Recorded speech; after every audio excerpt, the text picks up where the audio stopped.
Hello সবাইকে, welcome to my page. আজকে সারাদিনে কি খেলাম না খেলাম তাই নিয়ে থাকছে এই ভিডিওটা।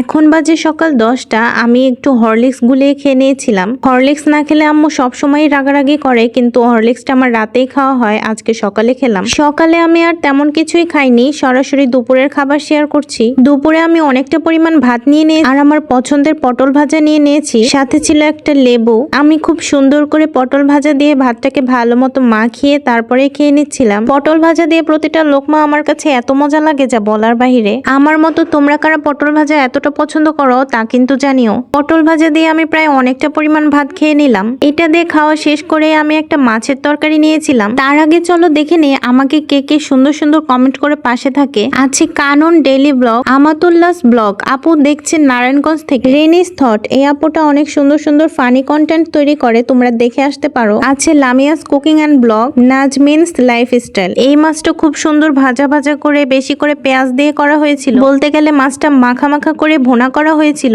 আমি মাছের ঝোল দিয়ে ভাতটাকে ভালো মতো মাখিয়ে নিলাম, তারপরে একটু একটু করে মাছ ভেঙে আমি ভালো মতো মাখিয়ে মাখিয়ে খাচ্ছিলাম। আমার কাছে কিন্তু অনেক বেশি মজা লাগছিল, সাথে একটু লেবু চিপে নিলাম। মাছটা ঝাল ঝাল করে রান্না করা হয়েছিল দেখে আমার অনেক বেশি ভালো লাগছিল। মাছের পাতলা ঝোলের থেকে এভাবে খেতে কিন্তু আমার সব থেকে বেশি ভালো লাগে। দুপুরের খাবার খাওয়ার পরে আমি অনেকক্ষণ ঘুমিয়েছিলাম। আমার ঘুম থেকে উঠতে উঠতে সন্ধ্যা লেগে গিয়েছিল। ঘুম থেকে উঠেই দেখছি সবাই চানাচুর খাচ্ছে, সবাই মুড়ি দিয়ে চানাচুর মাখা খাচ্ছিল। তো আমার ইচ্ছে হলো শুধু চানাচুর খাই, তো আমি অনেকটা পরিমাণ চানাচুর নিয়ে বসে পড়েছি। তোমরা কারা এই ঝাল চানাচুরের বাদাম খেতে পছন্দ করো তা কিন্তু কমেন্টে জানিও। এই ছিল আমার আজকের খাওয়া দাওয়া। তোমরা কে কোথায় থেকে আমার ভিডিওটা দেখছো তা কিন্তু অবশ্যই কমেন্টে জানিও। আল্লাহ হাফেজ।